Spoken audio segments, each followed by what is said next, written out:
everybody. Welcome back. We got 2 more sessions. 2 more to go. Yeah, we're doing session 11 today, and we're going to discuss the healing equation. So wouldn't it be great if every painful experience instantly resulted in personal growth? Yes. Imagine saying, wow, I am so grateful for that trauma because I already see how it has made me a better, more complete version of myself. How incredible would that be? That would be amazing. While it is possible, it won't happen instantaneously or by default because pain doesn't naturally decompose into purpose. It just piles up. That's why we have to find ways to recycle our pain. Recycling involves converting waste into reusable materials. What may seem like trash is transformed into something with a new purpose. Could this concept apply to your story? What if your traumatic experiences contain recyclable material that could benefit you and others?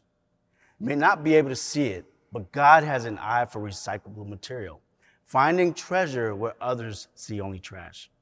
And there is a recycling process that has worked in countless Reboot groups just like this one.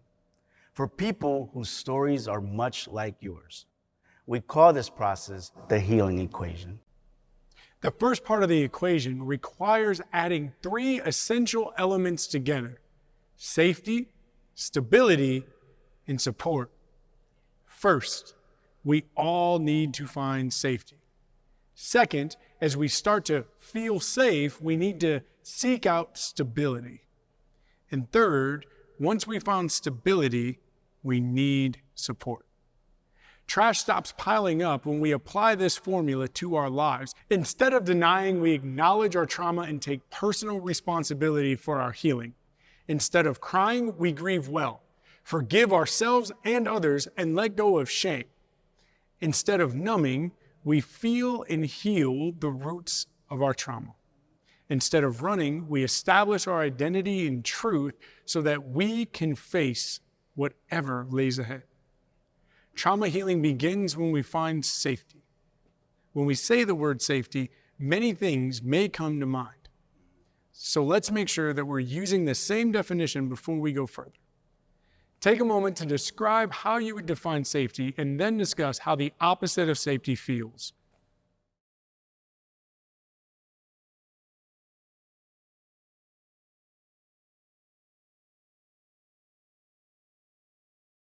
Safety is about sturdiness and trust. When we're safe, we feel a sense of protection and security. We feel like things are going to be okay. People who are safe don't live in fear. They don't wake up in the middle of the night with a sense of doom. But maybe you do. Maybe you haven't felt safe since you've returned from that difficult deployment. Maybe you feel as if you have a never-ending alarm going off in your head, warning you that something bad is about to happen. If so, that isn't abnormal for people who have lived through trauma. After all, your experience is evidence that at one point or another, you weren't safe. So why would you assume you are safe now? While that sounds reasonable, we can't thrive in a constant state of fear. Not only is it exhausting, it is also unproductive. That's why we must find safety. But how? Where can we find safety? Cheryl, can you let them know? The first place we can find safety is in God. When a child is scared or hurting, they naturally call out for a parent. They trust that their mom and dad are listening and will come to their aid. We're not all that different. There's an old saying that claims there are no atheists in foxholes. The idea behind that saying is that when we're in dire situations, we turn to God for safety and protection. This is because when we're facing crisis, our hearts cry out to the one who brings order to chaos. We reach out to the one who can calm the raging storms and settle the turbulent waters. And this powerful ruler, this king, refers to us as his children. Just like a baby crying for help, we instinctively believe that God is listening and that he'll rescue us. And he will. He's able to bear the weight of the world that's caving in around us. He's big enough to shelter us completely, mentally, physically, emotionally, and spiritually. God is as reliable a friend as you'll ever find. He's kind, loving, discerning, patient, present, and powerful. He's perfect. He won't leave you, lie to you, steal from you, or hurt you. He's a safe shelter. God is safe. Good. Another place we can find safety is in community. A city with walls is a protected city, a safe city. A healthy community provides the walls of support we need to heal. Friends surround us and protect us when we are at our most vulnerable. Anyone who has been to war will tell you that you can make it through hell on earth if you have the right group of people around you while you're going through it. Safe people don't lead with advice or recommendations on how you should be coping or healing. Instead, they lead with grace and compassion. They allow you to be vulnerable, and they are vulnerable with you in return. They ask you how you're doing and stick around for the answer. They have nothing to gain from your friendship other than gaining a true friend. Safe people don't have to be counselors, pastors, or paid professionals. They can be normal, everyday people who love you and care about you. Who do you have in your life who is a safe person? In your field guide, you'll see a spot to write down a few names. Let's do that now.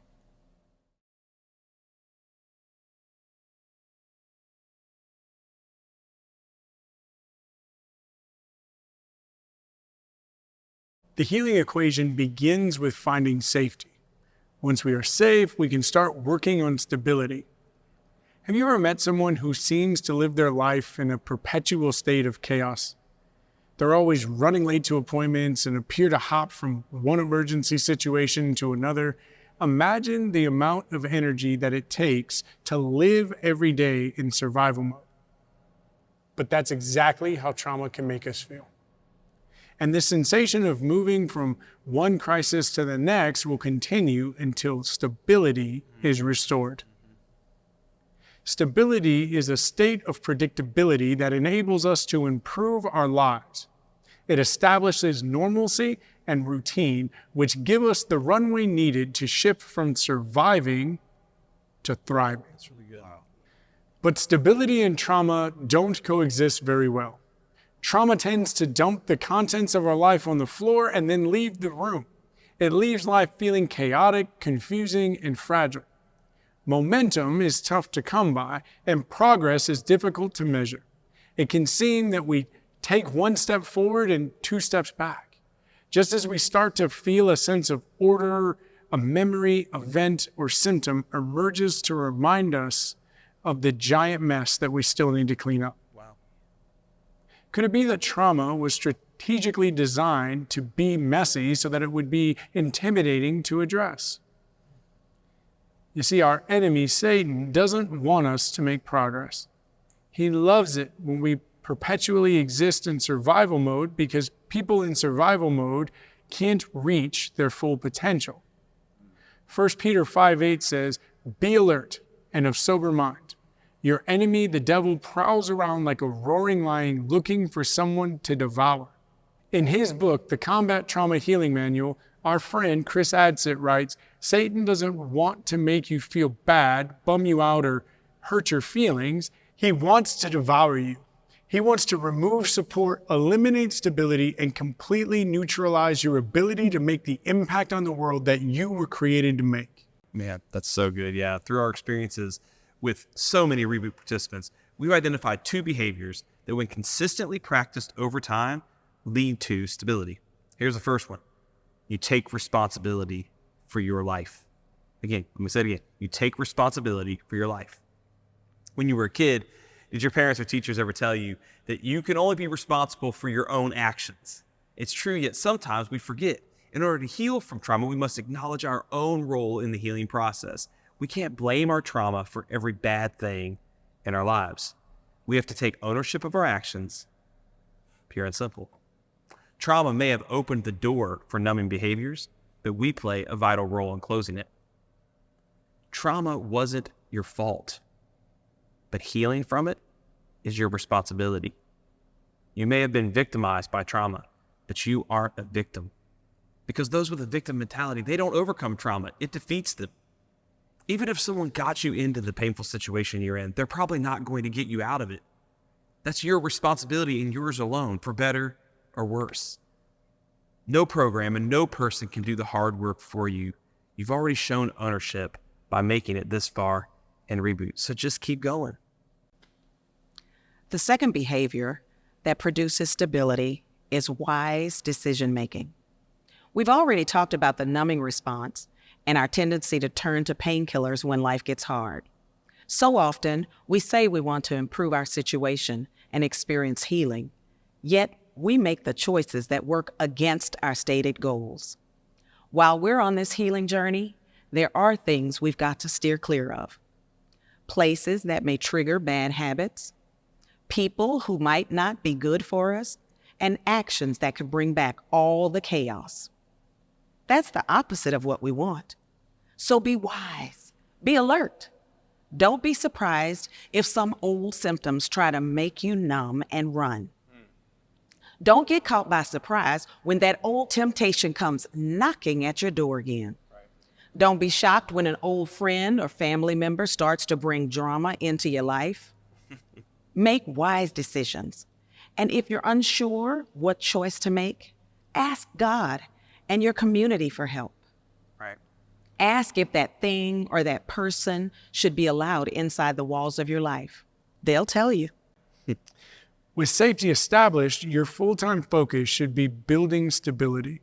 Stable people make plans and work toward completing those plans. They have healthy relationships that stand the test of time. They have hope that is built on mature faith and trust. And here's the thing, right, about stable people.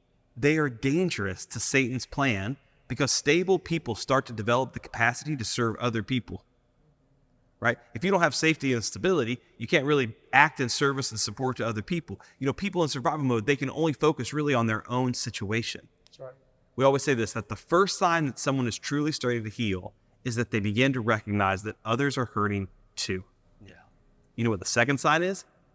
Is that now they feel empowered to actually do something about it. Healing is meant to be shared with others. The healing you experience isn't just for you. It can help lead others to discover their own healing as well. That's our story. That's each of our stories up here from, kind of a wounded healer, right? And this is where our third ingredient of the healing equation is added. Safety, stability, plus support. See the math equation? Safety plus stability plus support. There are levels of healing that can only be found through serving others. As we support others on their journey of healing, we gain new perspective about God and about ourselves. We discover our unique spiritual gifts. We deepen our faith by getting outside of our comfort zone. And ultimately, we become more like Jesus. And through these acts of obedience, our wounds become scars that could tell a story of all that he has done in our lives. When God makes beauty from the ashes in our lives, we become walking masterpieces that hurting people are drawn to. Trust me, someone out there is counting on your courage. They need to hear that there's purpose in their pain and hope after trauma. They don't want to hear it from experts, and they don't want to read it in a book. They want to hear it directly from someone who has walked through it. Your story has so much power. When you share it, you are looking the enemy in the eye and saying, you didn't win, I'm still standing, and my best days are coming. That's right. So there it is. It's that easy. You just find some safety, develop a little bit of stability, and then you support others. Boom. Thanks for coming to Reboot. It's been real. Right? You've been through the course, so it should be that easy. That's the idea, right? But in all reality, we recognize that going through this course is really just the beginning of your journey. It's a giant step in the right direction. But truly overcoming trauma requires more than a 12-week course. Healing is always unpredictable. That's why we need safety plus stability plus support over time. And time is the X factor and the final part of the healing equation. There isn't a right or wrong pace at which we heal. It isn't about speed, it's about consistency. The goal is progress, not perfection. Yeah, that's really good. Psalm 23 says, Even though I walk through the darkest valley, I will fear no evil, for you are with me. The valley isn't a campsite. There's no loitering in the valley. The psalmist isn't stopping. He's still walking. Satan would like you to believe that his new housing development in the valley is right for you and your family. But it's a slum full of hurt people who won't likely be able to help you climb out. Keep walking through. And that's so good. Yeah. Have you noticed in Psalm 23 that David's perspective, his vantage point switches in the middle of that psalm? The first several verses refer to the Lord in a removed sense, right? The Lord is my shepherd, I shall not want, right? David says that the Lord is the shepherd, that he makes him lie down. But in verse 4, suddenly it's you, not he language. So he switches. You are with me, your rod and your staff, they comfort, right? It changes, right? At what point does this switch take place? I'm so glad you asked. It's when David walks through the valley. Good. Perhaps it's not an accident, because God gets closest in the valley. You see, God's a masterful mountain climber. He'll show you the way out of your valley. He'll walk with you through that valley. God often does his most incredible miracles when he seems furthest away. You know, even as Jesus was dying on the cross and he said, my God, why have you forsaken me? God was changing the course of human history. And maybe you felt like God departed from you in the valley. However, rest assured that he's actually been doing some amazing work. He has a wonderful place prepared for you at the top of the hill. So what are you waiting for? Walk out of the valley. That's right. You can't jump out or sprint out. You must walk one step at a time. So keep moving forward.